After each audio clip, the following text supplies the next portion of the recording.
గత 4-5 రోజుల నుంచి మొసలి పైకి వచ్చేసింది నీళ్లు తగ్గడం వల్ల.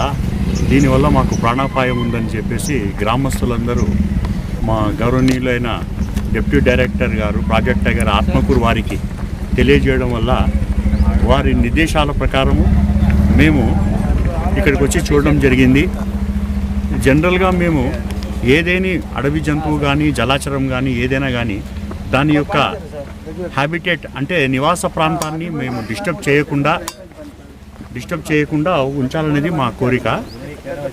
అందులో భాగంగా 3-4 రోజుల నుంచి దీన్ని అబ్జర్వ్ చేస్తూ ఉన్నాము.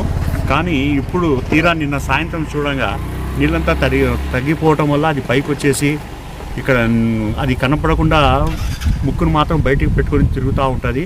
అటువంటి పరిస్థితుల్లో ఈ మేకల వాళ్ళు తర్వాత చేపల వాళ్ళు ఇటు వచ్చినప్పుడు వారి ప్రాణానికి హాని కలగచ్చు అనే ఉద్దేశంగా మా గవర్నమెంట్ డిప్యూటీ డైరెక్టర్ ఆత్మకూరు వారు ఆదేశాల మేరకు మేము ఈ మొసలిని ఇక్కడ నుంచి పట్టుకొని తీసుకువెళ్ళి చాలా సురక్షితమైన ప్రాంతంలో అది మరీ మంచి దాని జీవనానికి ఎటువంటి ఆటంకం కలగని పరిసరాల్లో మా డిఎఫ్ఓ గారి ఆజ్ఞానుసారము దాన్ని మళ్ళా దానికి వదిలేస్తామని తెలియజేస్తున్నాం.